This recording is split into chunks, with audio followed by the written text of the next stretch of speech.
I am here with a good news, actually good news for only 5 provinces of Canada, because these provinces are increasing their minimum wage and it is affecting from 1st October 2025. The hikes will apply to Ontario, Manitoba, Saskatchewan, Nova Scotia and Prince Edward Island. The provinces have tied their increases to Canada's steadily growing consumer price index, which is an indicator of inflation.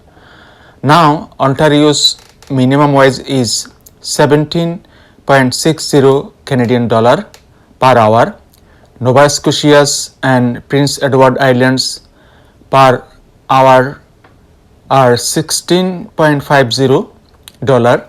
Manitoba's is $16 per hour and Saskatchewan's is 15.35 an hour. Only one province, which is Alberta, is not likely to boost the wage, or it is still $15 per hour rate, which is the lowest in Canada. British Columbia, Quebec, New Brunswick and Newfoundland and Labrador raised their minimum wage earlier this year. This will impact obviously in Canadian lives. For workers earning the minimum, the wage bump directly increases their nominal income. This helps with paying for essentials like food, rent, transportation, which are under pressure when prices rise. Inflation erodes purchasing power over time.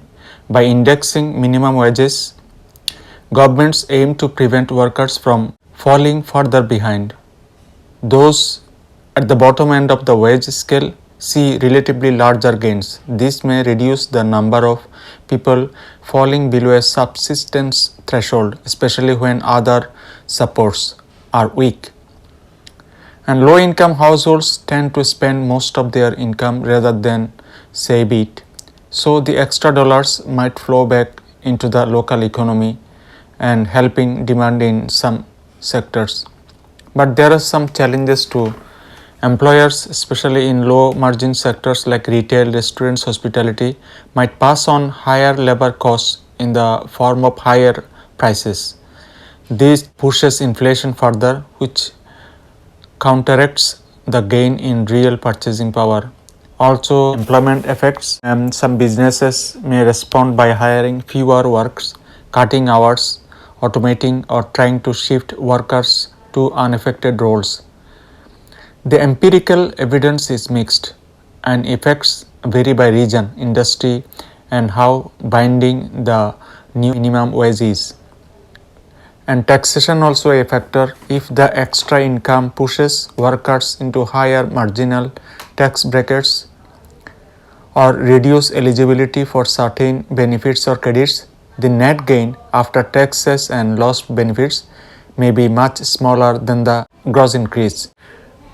Cost burden on small businesses, small or low margin businesses may struggle with the increased wage bill, which could lead to layoffs, price increases or even closures in the worst cases.